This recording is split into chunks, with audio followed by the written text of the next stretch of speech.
All right, everyone. We have a special guest today. Our company over the last 8 weeks has been doing a corporate weight loss challenge, and Bryce is the brains and genius behind what we did. I'll first tell you, we didn't force anyone to do it. Those who did participate, we're super grateful that they did. And I don't want to give away any secret sauce, but it was freaking awesome. I personally lost 25 pounds and 5% body fat. But so I'll start with Bryce. Welcome. And why don't you give us a little bit of an introduction? Hey guys, thank you, John. That was a very nice introduction. My name is Bryce Anderson. I'm the president and founder of Gutless, which is the #1 weight loss solution for busy dads and men above 30 who have excessive fat and low T symptoms.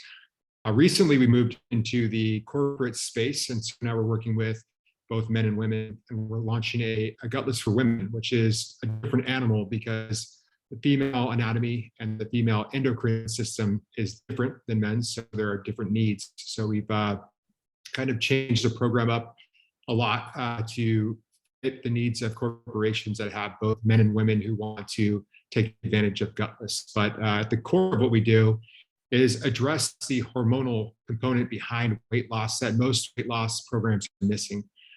So one example of this is you could lose a lot of weight as a man, but if you don't address your low T and your high estrogen and your balance between those two critical sex hormones, you'll still have things like man boobs. It'll still be very hard to get rid of your gut fat. There'll be things missing from your ideal physiology, physique, etc., that cannot be addressed by just weight loss. So what we do is address the hormonal piece of health and wellness, which is something that's unique from what I've seen in our marketplace and something that was missing. So we decided to address. And since we launched about 4 years ago, we've helped thousands of busy dads, men primarily, and now women, lose weight even when they had tried everything under the sun: keto, paleo, slow carb, CrossFit, marathons, even starving themselves, and just couldn't seem to lose the weight, lose the gut, get rid of the man boobs, and achieve their ideal physique. So as John mentioned in our last conversation, which was excellent, he had been working out for a long time consistently, and he thought his diet was pretty clean, yet he still had 25 pounds that he couldn't get rid of, which is pretty common with those who decide to sign up for Gutless. They've tried just about everything, and they're missing a few things that they did not know were negatively impacting their results, but they come through the Gutless gates and they get some results that they've not been able to accomplish up until the point that they've come across our path. And so that's an overview of what we do.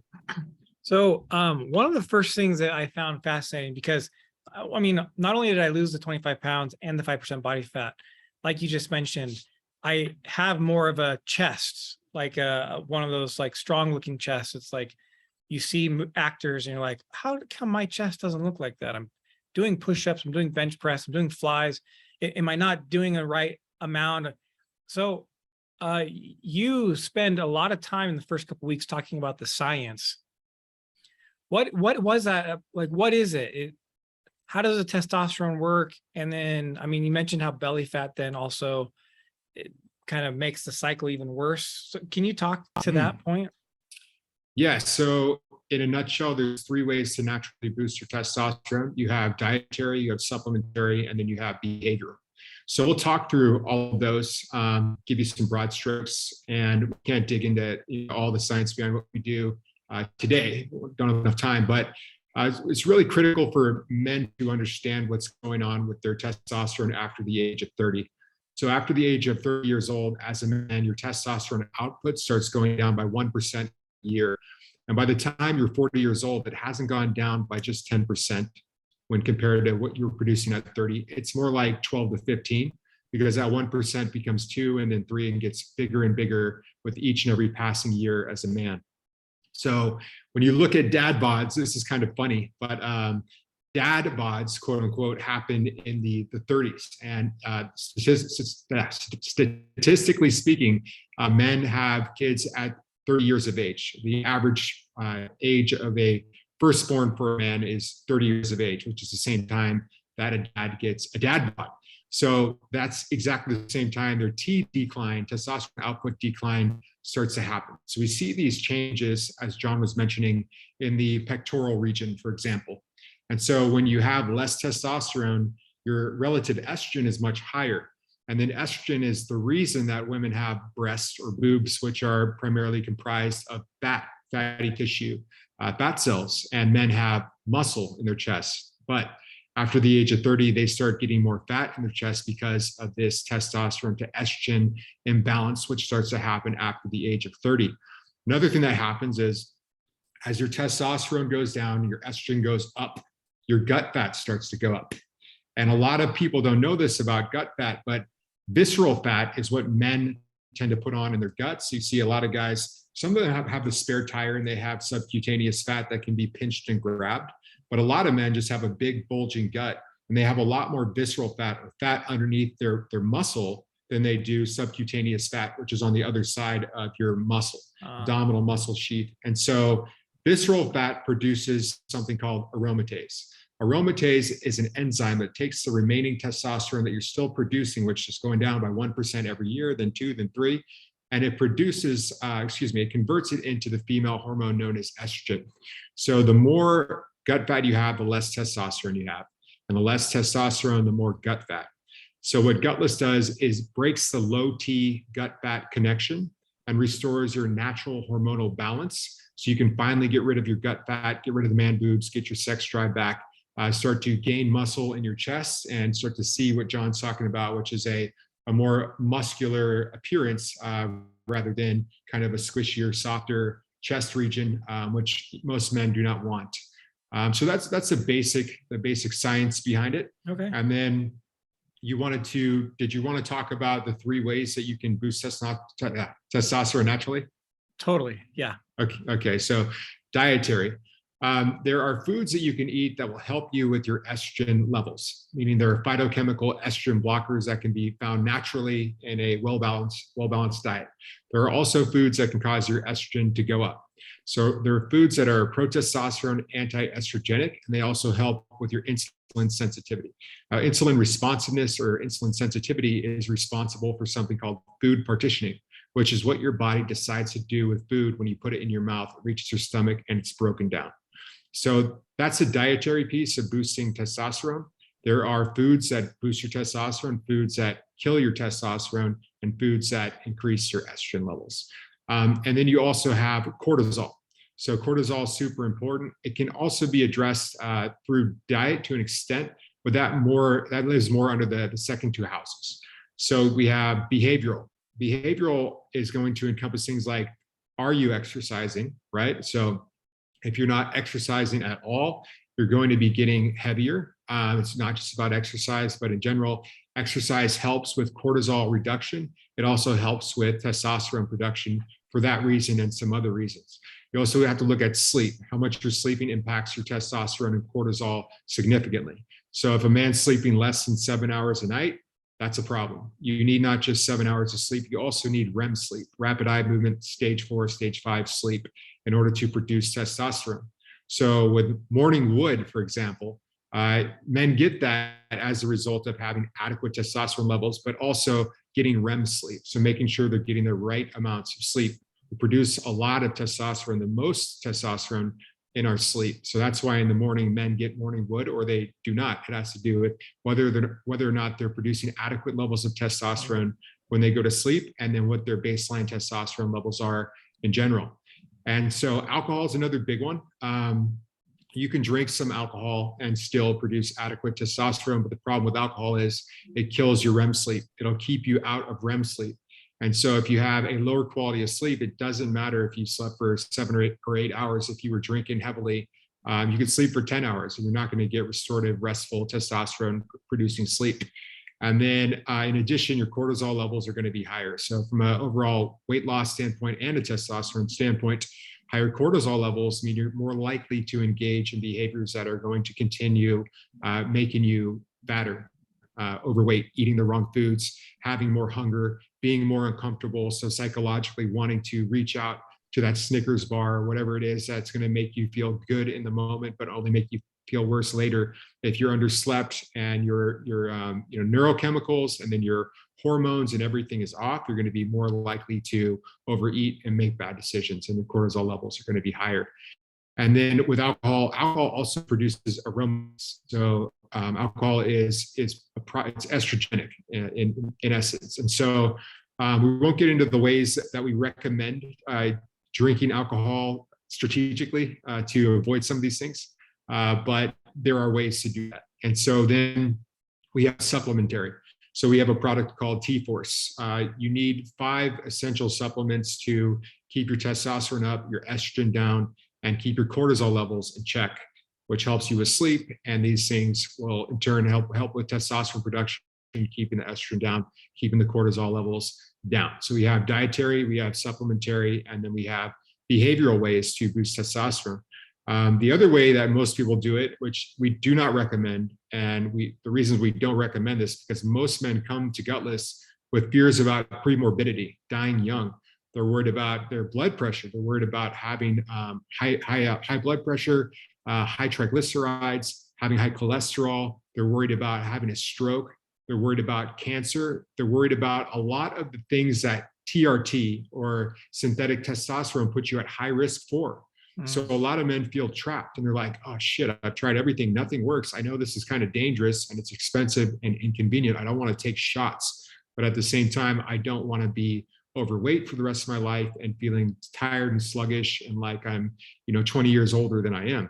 So they resort to taking TRT, which we sell against. We're persuading the masses to not go down that road because we can cure about 90% of low T symptoms naturally with our 3 pillars of Gutless. And so it's unnecessary in most cases to go down that road. And then not to get too much into sexuality, but a lot of these testosterone clinics, they don't have qualified doctors. They just have practitioners. They have a doctor who owns the clinic, and then they have a bunch of knuckleheads who are not qualified to be sticking needles in people and playing with your hormones, monitoring your results. And if you don't have the right amount of estrogen to testosterone balance, you need both for optimal sexual functioning, not just erectile ability, but also for performance ability, meaning, not to get too graphic, but to finish the job, meaning, for the job to be complete. If you're missing estrogen, you can't do that. And so men still have sexual problems even when they take TRT. They think that it's going to be their end all be all solution, but they end up bloated with red faces, skin looking leathery. They put on some muscle, yes, but they also have their testicles shrink. They have sexual problems. Their heart enlarges. They have a higher risk for prostate cancer. They have higher blood pressure, higher risk for stroke. And so we really are trying to get the message out that before you go down that road, try a natural solution like Gutless, because it works for 93% of our guys in curing the majority of their low T symptoms. And we want to make sure that, people are aware that there are options for them aside from what's being mass marketed and has been, popping up on our Facebook feeds and on TV a lot in the past 10 years. It was legalized in 2013. Before that, it was illegal to sell, testosterone. Testosterone cypionate is a steroid. And so, this is what athletes use to get humongous. Somehow it was legalized. There was a loophole, and now it's being marketed as a safe solution for men with low T symptoms, et cetera. And it simply isn't.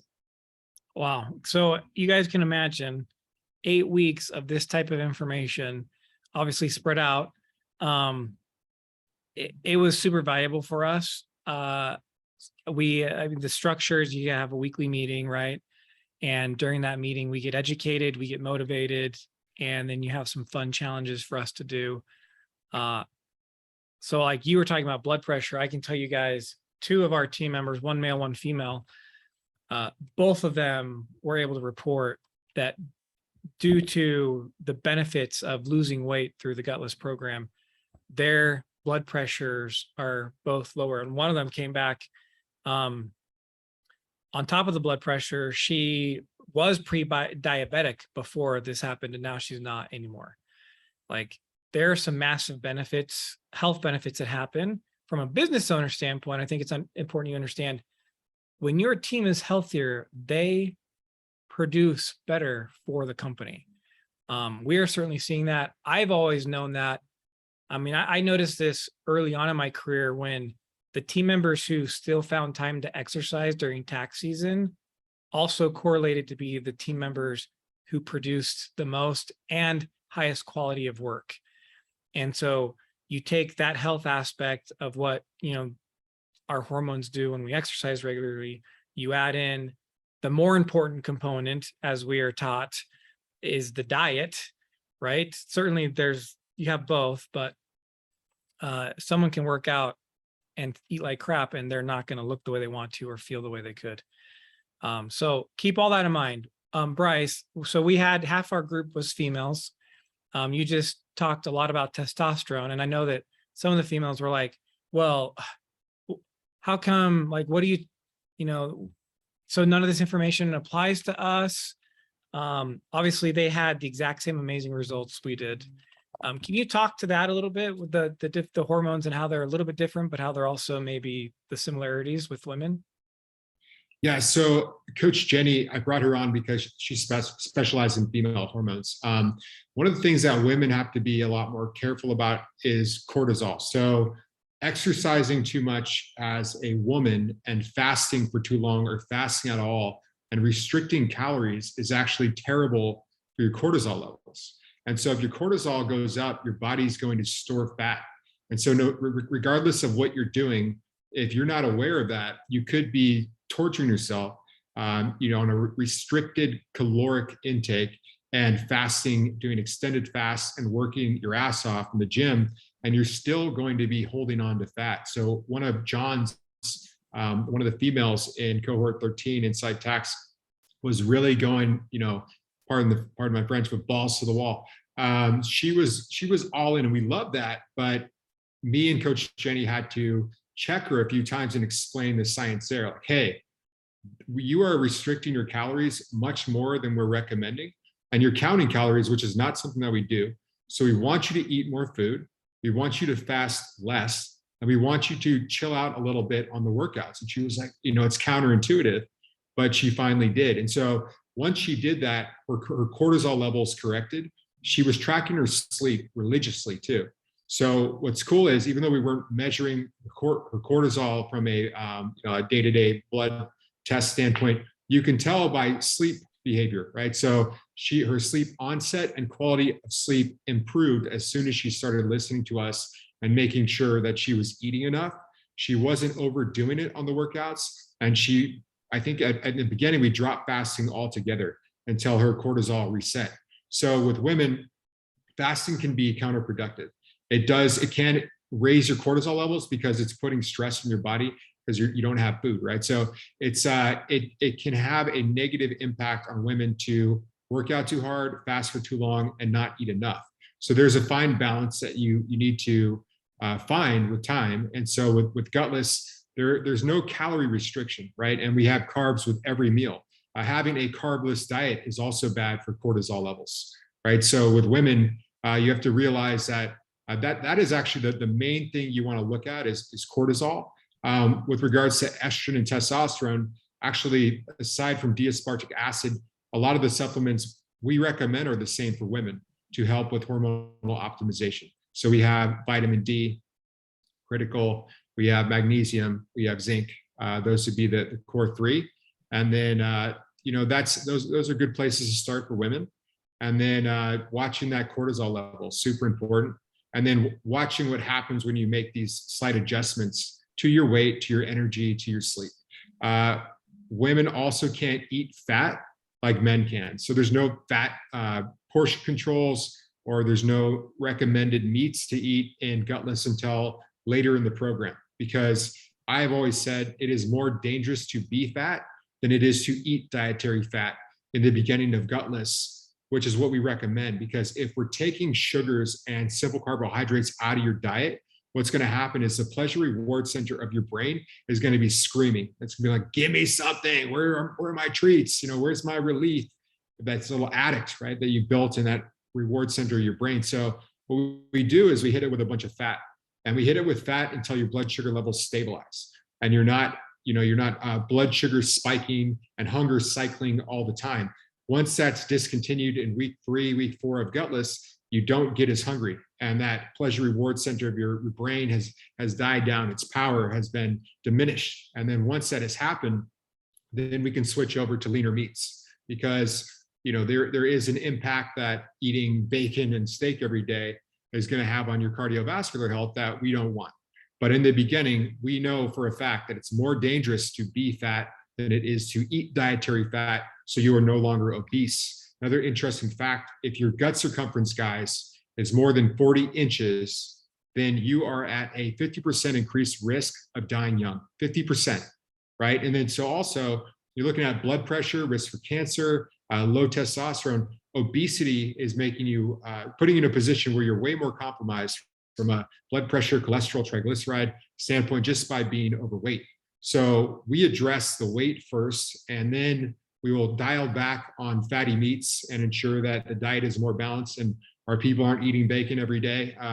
But in the beginning, we don't care, because we just want, there's a systematic process, step by step, through which we're addressing each and every one of not just the physiological needs of our clients, but their psychological needs. Every week, it's going to be different. Every week, their body's going to change. Every week, their disciplines are going to harden. Every week, they're going to be a different person week by week. So that's what we're really good at, is knowing exactly where our clients are going to be, not just from a physical and physiological standpoint, but a psychological standpoint through each step of the journey, so we can prepare them in advance for what's about to happen. Right. And then with plateaus, for instance, that's another thing that, we're moving into plateau season. So when you hit your plateau, and it's not if you hit your plateau, it's when, this is what we do. Okay. And then so people aren't surprised. And then, there's a lot of things we do to get people through the 8-week challenge. Last thing I'll say, and then I'll stop, is it takes 66 days on average to take a new set of habits or disciplines, such as a diet or exercise routine, and turn it into something that has a shot at sustainability. So a true lifestyle change cannot happen in less than 66 days. So Gutless gets them to right about the 60-day mark. And then at that point, you continue going, and there's additional support, but it's so immersive and full on that we get those habits and those changes, those routines fully baked before that 66-day mark. But that's why people yo-yo all the time, because they only go on a diet, whatever they're doing, for a month, they lose the weight and they go straight back to what they were doing. But their disciplines, their habits, and everything else are not concretized until 66 days or right around that mark. And most people quit after a month, and they get enough results, like, I'm good, now I can go back to what I was doing before. It's not the way it works, right? So if you want a shot at sustainability, you got to make it through at least 8 weeks. And that's what we're really good at, is the psychological and behavioral component of what's going on with our people mentally as they go through the program. What are their trigger points going to be? When are they going to want to quit the most? And then what do you do to ensure that they don't quit? So we have a 93% completion rate. And if people complete Gutless, then they lose 10 to 30 pounds in 8 weeks and as much as 64. But that's where you get the 93% success rate, and not just the weight loss being 10 to 30 pounds, but it's 93% adherence. And if people stay with us for 8 weeks, they're losing at least 10 to 30 pounds. And then as much as 64, as we've seen, we have people lose more than 40 pounds in 8 weeks in every class. Some of our results are so crazy that I wouldn't believe them if I wasn't me. It's not even a joke. And some of our pictures before and afters, I'm like, did you Photoshop this? And they're submitted by clients, but they're hard for me to believe. I'm like, and from a marketing standpoint, the challenge is, how do I put this out there and have people not go, this is bullshit, right? I know. Sometimes it seems a little bit too good to be true. I know. And I know that for us as a corporation, that was one of the biggest benefits, is you guys, with all your past experience, already knew what we were struggling with. And so the topics for that week always felt spot on, because it's like, yep, that's exactly where we're struggling right now. And because look, guys, think about it. A lot of us put ourselves in a situation from having decades of bad habits. Well, that decades of bad habits, that's hard to break in an 8-week cycle. So like, there's work that has to happen, and there is some willpower you're going to have to exert. But man, all of our team members on the back end are just super excited with the results. We even started an internal Slack channel. We use Slack for communication. So people like me. We still have some more weight we want to lose. We're still supporting each other. Like, the benefits have been really good. I want to circle back to complete the story of the team member you're talking about who was going balls to the wall. And she actually was a little hesitant to even join because, I mean, most people would look at her and be like, why would you join this? You didn't necessarily need to lose weight. Like, she looked fine. But she went ahead and did it anyways. And she cut like 4.5% body fat. And With 6, she ended up with 6. 6, yeah. Yeah, 6. Yeah, crazy. 6% body fat in 8 weeks. And obviously she is even happier with the way she looks, which is right. We have to be happy with ourselves. So even for my team members who maybe didn't have the weight to lose like I did, or some of our other team members, it was still super beneficial.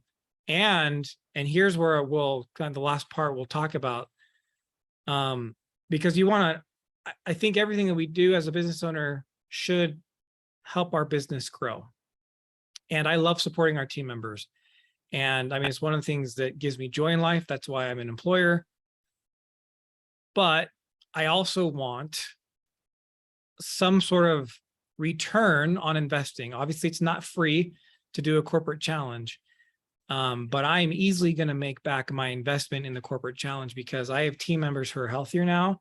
They have more energy, which means they produce more. And I'm not saying they can stay longer hours because our company doesn't believe in that. They're just more efficient and focused in the time period that they were already working. Their happiness level in life has increased drastically. So now my employee retention percentage will continue to increase because they love being part of a company who invests in them. We have had, of the team members, I know for sure 5 of them had their spouses do it with them. It's like, hey, I'm doing this. You know, they weren't necessarily sitting in the meetings with us, but they were benefiting from the knowledge that our team member was gaining. And now their spouses are healthier too. So now outside of work, they're happier. And because they're happy outside of work, that also means they're happy coming into work. So there's a lot of profitability benefits that happen just because we went through this 8-week challenge, not to mention the camaraderie that we now have as a company, because this is hard. It was not easy, totally worth it.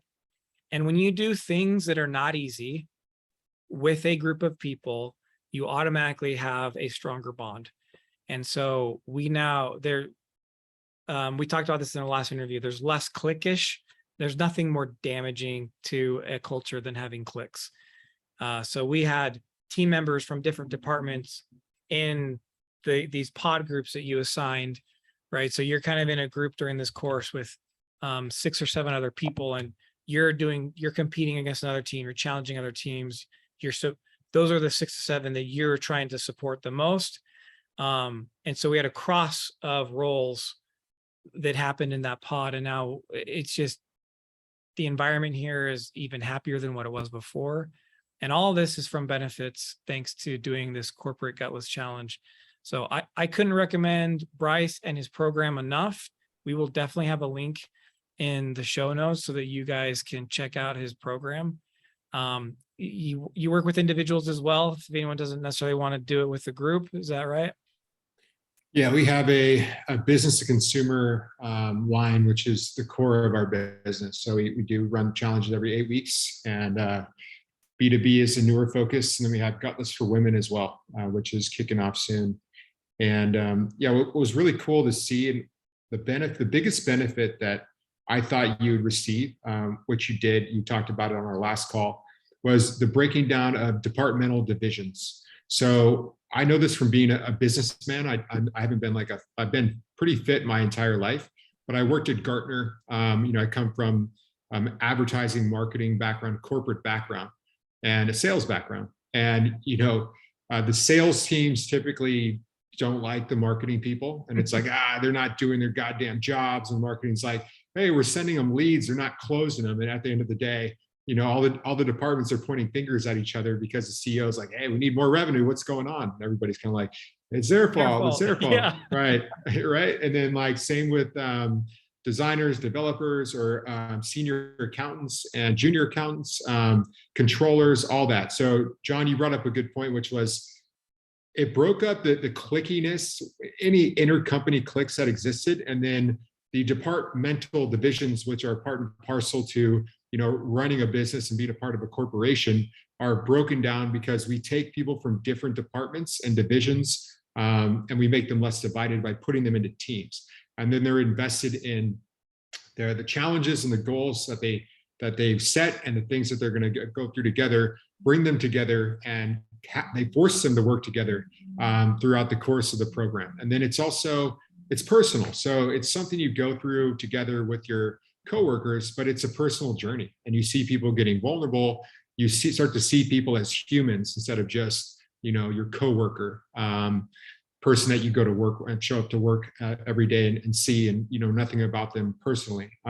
You all struggle together, and I think that brings some uniformity and humanity to a workplace. And then, like you said, at the end of the program and on the other side of the challenge was more collaboration, openness, better communication, which is something that you spoke about too, which is critical for a business. Because if communication breaks down and people aren't talking because they don't like each other in their divisions, or they don't trust each other, they don't feel comfortable with each other, or they're not comfortable talking to John because he's the CEO and they see him as like, oh, he's on this pedestal, we're not on the same level, which you're not to an extent, but you want the communication to be the company to be a safe place where people can communicate and feel like they can approach John. And they now know him as a human, because John posted his shirt off pictures at the beginning of Gutless and at the end, which was awesome, because it was like, hey, I'm a human, here I am, and we're all going through this together. So I thought the departmental divisions being broken down, the cliques being broken down, that seemed to be something that was very helpful. And I think that is a major benefit to having your employees go through a challenge like this together.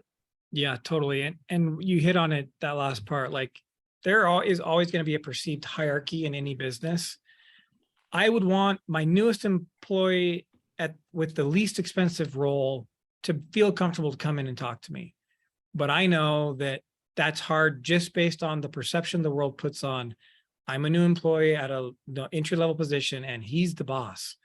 Where, in my mind, I still feel like the 16-year-old who's making a bunch of screw ups, Having a competition like this, it makes all leaders more human, which is a great benefit to have, because now your team is going to be willing to talk to those leaders and those supervisors in a different way that will be more productive for your business. Instead of holding back, it's like, well, look, I struggle with eating Reese's peanut butter cups. So today, great. Little things like that came up. It's like, wow, he has the same struggles I do. Like, yep. So super valuable. Again, we'll have the links in case anyone's interested. And I'll just end you guys with my saying, because this applies. Profit is a choice. Have the courage and wisdom to choose it. Thanks for listening, guys. Talk to you later. Thanks, John.